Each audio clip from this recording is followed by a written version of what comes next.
My life took an unexpected turn when my husband walked in on me in a compromising situation with another man. The aftermath of that moment was nothing short of catastrophic. His immediate reaction led to a 5-year jail sentence, my family's disdain, and my overwhelming self-loathing for shattering the image of our seemingly perfect family. I often find myself lost in thoughts of regret, repeating the same self-condemning mantra late into the night, especially when the silence in my once happy home becomes too loud to bear. My children, who were once the center of our universe, are no longer here. My ex-husband despises me with every right to do so, and my immediate family is torn apart. I never managed to forgive myself for the selfish act I committed back in 2015, right after turning 39. I now confess that I took my ex-husband for granted. He had always shown me love, complimenting my beauty daily and seeking intimacy regularly. He treated me as an equal, not a queen or princess, for we were partners in the truest sense. Our journey started in high school, and we remained each other's sole and steadfast companion. Everything felt just right. My family adored him, and my brother looked up to him as a role model. He had helped countless people in difficult situations, always the one they called when in trouble. Through the years, he proved himself to be a good man. We were blessed with 2 strong-willed sons, who, at the time of this incident, had grown into 2 wonderful young women. But over time, I let myself go, feeling self-conscious about my weight. He continued to tell me I was beautiful, even as we encountered few arguments that were usually about our physical relationship, or rather, the lack thereof on my part. It wasn't that I didn't want to connect with him in that way, but my mood often just didn't align. He understood, and we communicated openly about our desires. However, when I turned 39, my birthday party revealed a new version of myself. I had spent an entire year at the gym, practicing yoga and Pilates, and had managed to transform my body from 180 to 135 pounds. It was a remarkable achievement, especially for someone who had always been a bit heavier. My ex-husband also began his fitness journey, shedding pounds and toning his body, going from 260 to 225. His desire for me only intensified, and he couldn't keep his hands off me. We went on dates, danced, and took regular walks. He continued to be a supportive partner around the house, and his eyes always conveyed his love and longing for me. It was incredible to think that even after 2 decades together, he still looked at me with such desire, something any woman would cherish. But despite all this, for reasons I couldn't explain, I still found myself unable to reciprocate his affection during that time. I initially attributed my decreased sexual desire to early menopause. Our physical intimacy had dwindled to about 3 times a month, and I was usually a one-and-done kind of person. In contrast, my husband's desire for more was unrelenting. He even suggested couple counseling as a solution, but I stubbornly declined, allowing my selfishness to cloud my judgment. The turning point arrived when a new manager joined my office a few days after my birthday. He was a bit younger and undeniably handsome, and for some inexplicable reason, he developed an interest in me. I initially brushed off his advances, but as time passed, my indifference transformed into casual conversation. Eventually, he started flirting, and I revealed my wedding ring. Yet, after 2 months of constant flirting, I found myself reciprocating, sharing details of my life with him, and, to my dismay, thinking about him more and more. In hindsight, I realized it was the beginning of an emotional affair, but at the time, I was caught in a whirlwind of emotions. My husband began to sense that something was amiss. We had a heated argument about it, which, in my mind, began when he tried to kiss me. I unintentionally made a disgusted face, not directed at him but rather at the thoughts of this other man who occupied my mind. A week after that incident, I decided to meet the new manager at a cafe with the intention of telling him to stay away, that I couldn't continue this. However, before I could utter a word, he kissed me, and my thoughts went blank. That marked the commencement of our 6-month affair. During this time, I found myself doing things with this man that my ex-husband had longed for. I was more eager, more willing, and constantly in the mood. It felt like a new and exciting experience, and as a result, My intimacy with my husband suffered. Although we did have occasional encounters, my behavior toward him grew increasingly critical and belittling, and I'm filled with shame when I reflect on how I treated him during that period. It wasn't until my brother came to visit and revealed that my ex-husband had confided in him about his deepening depression and thoughts of separation that I snapped out of it.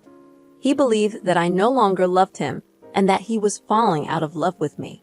This revelation jolted me back to reality. I immediately ended the affair, resigned from my job, and resolved to make my husband feel loved and wanted again. I had resolved to fix my marriage, to become a better wife, but the universe had other plans. One day, my affair partner unexpectedly showed up at my house, carrying a box of office belongings I had requested. We spoke briefly. He sought answers, questioning what he had done wrong. I told him I needed to mend my marriage and asked him to leave.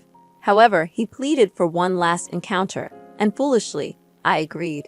We retreated to the guest room, where our liaison took a tragic turn.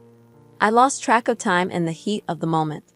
Suddenly, my affair partner jerked back violently, and there was a deafening bang. As I sat up, I saw my ex-husband standing there, his eyes bloodshot, tears streaming down his face, lips trembling with pain. My affair partner lay on the floor, and there was a gaping hole in the wall. In the chaos that ensued, my ex-husband and affair partner clashed violently. I screamed, trying to intervene, but desperation led me to jump on my ex's back, resulting in me being thrown to the floor. Everything blurred for a moment. When I regained clarity, my ex-husband had my affair partner pinned down, and he was on the phone, his face a mask of determination.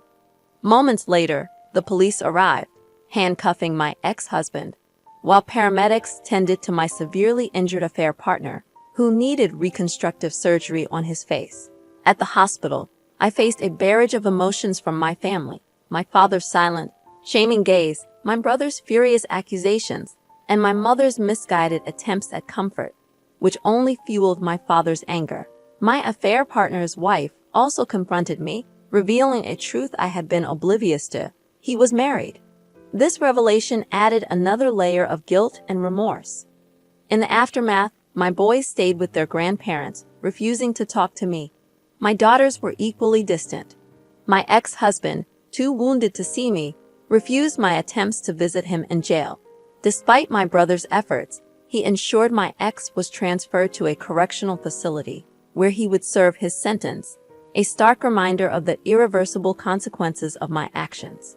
To keep an eye on my ex-husband during the trial, I asked my brother if he could relay a message for me.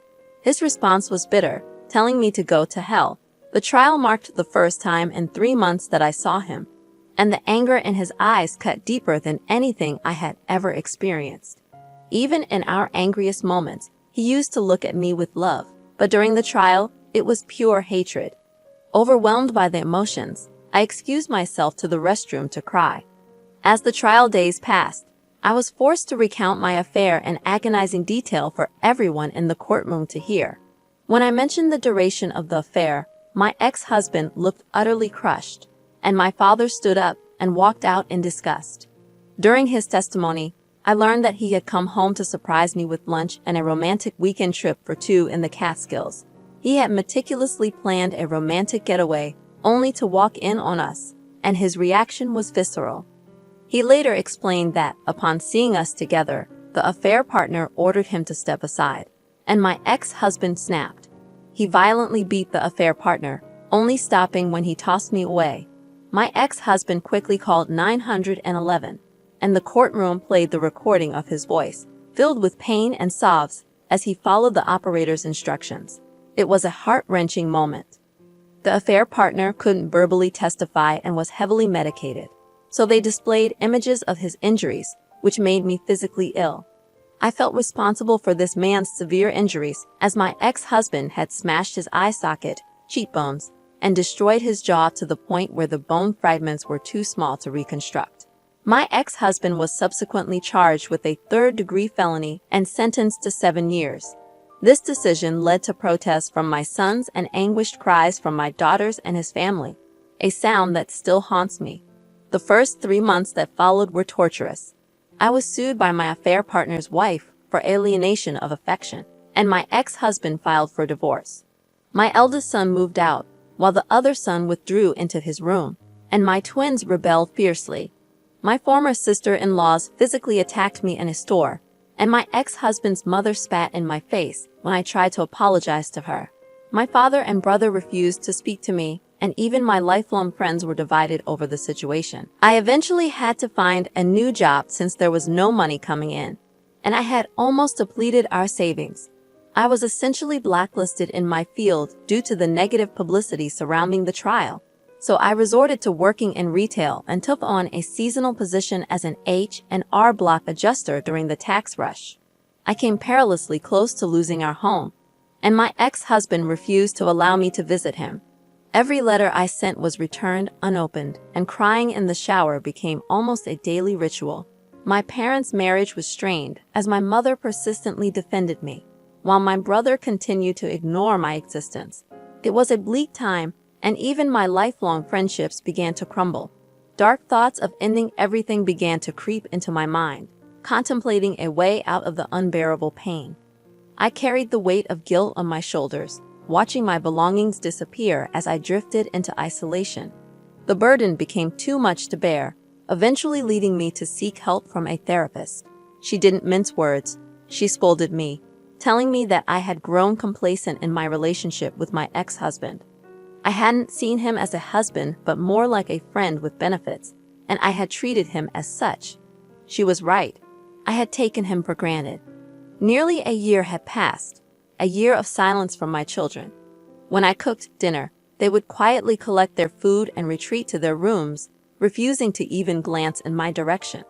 I had my share of meltdowns, begging them to speak to me, but it was met with silence. My brother got married, and I wasn't invited, though my kids were. I continued trying to visit my ex-husband, hoping he would add me to the visitor list, but I was consistently denied access. My letters remained unanswered, plunging me further into depression. Then, out of the blue, my brother showed up at my house. It was the first time he had visited since the trial, and he was clearly unhappy. He came to scold me, emphasizing that my ex was in the infirmary after a violent incident. An inmate had attempted to sexually assault him in his cell, resulting in my ex-husband getting stabbed in the stomach and the inmate suffering a broken spine. My brother's words cut deep, and I cried for days, acknowledging that in many ways, I was responsible for this outcome.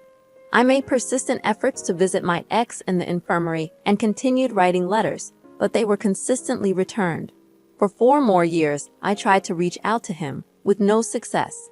Thankfully, our children visited their father frequently, and it was through them that I learned he had been placed in protective custody by my brother after the attack. Over the years, my eldest attended the same college as my ex-husband and pursued the same major, but he only maintained contact with his siblings. He had no desire to speak to me or visit our house during the holidays, choosing instead to spend time with his grandparents. My other son followed a similar path, going to the same college and refusing to contact me. As for my twins, they were hard on me, but their visits to their father improved their mood. Whenever they became excessively rebellious, their uncles stepped in to set them straight. My brother and I still hardly spoke, despite my attempts to reach out. I even tried to visit his wife when they had their first child, but I was asked to leave. My mother continued to keep me informed about the happenings in their lives, while my father maintained his refusal to acknowledge me. Then, at the beginning of May this year, my children returned home, seemingly happy, a rare sight that brought a glimmer of hope. I didn't understand why, and at that point, I didn't even care. My children were back home for 4 months, and I did everything in my power to show them how sorry I was. Although I was mostly ignored, they were talking to me, and those conversations brought immense joy. Finally, I was able to know what was happening in their lives. My eldest had been dating a woman for over a year. My second-born was excelling on a college track team, and even my girls were starting to talk to me again. Witnessing their smiles, hearing their laughter, and sharing meals together felt like a cherished dream I never thought I'd experience again. I missed those moments deeply.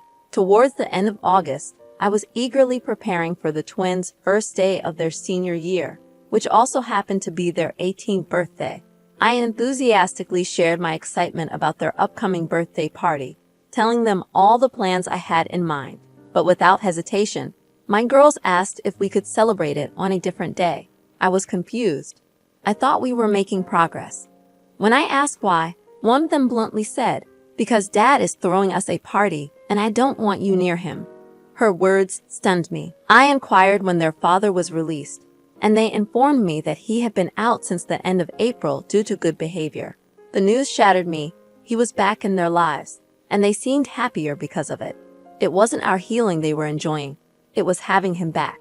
I asked where he was staying, and they revealed he was living with my brother. Driven by desperation, I tried reaching out. I attempted to call him, went to his place holding all the letters he had returned throughout the years, and glimpsed him briefly through the door crack. I cried out his name, but my brother promptly asked me to leave. I handed him the letters and departed. As I reached the driveway, I heard his voice and turned around, only to be met with his cold rejection. He handed back my letters, emphasizing, "You forgot this." My pleas fell on deaf ears as he walked away. My children, witnessing the scene, stared at me, their eyes void of love. In that moment, I realized that my children were merely tolerating me. Despite the overwhelming odds, I still clung to a sliver of hope. I wanted to fix this, to tell him how profoundly sorry I was for my selfishness, for destroying what we once had. I longed for the chance to express how much I missed him, how deeply I regretted my actions. I yearned for him to forgive me, to talk to me, to be by my side again. I wanted our family reunited, but deep down, I knew I didn't deserve it. Even if, by some miracle, we were reunited, it could never be the same. My selfishness had irreparably altered everything, and I wished I could turn back time and undo the damage I had caused. Now let's delve into the opinions from the community. Opinion number 1 expressed deep sympathy for your ex-husband, highlighting how your own account revealed emotional abuse and dismissive behavior toward a man who always made you feel loved and desired. This person emphasized the importance of surrounding yourself with friends who hold you accountable for your actions, rather than those who condone your behavior. They advise you to work on yourself and seek therapy to move forward. Opinion number 2 offered a stark perspective, suggesting that it might be best for you to stop trying to reconnect with your past family, as your attempts could be perceived as harassment. The advice was to acknowledge the irreparable damage and respect the boundaries set by your ex-husband and children. Opinion number 3 emphasized the gravity of the situation, pointing out that your children cut ties with you due to the severity of the events. They stressed the need to respect your ex-husband's choice to distance himself and advise you to focus on moving forward, improving your relationship with your children, and being realistic about the future. This opinion emphasized the importance of accepting the situation rather than holding on to unrealistic dreams. As for the viewers, they were encouraged to share their thoughts, subscribe, and like the video to support the channel. The overall sentiment expressed was one of understanding the tragedy of your situation, but urging you to accept the reality and move forward for the sake of your own well-being.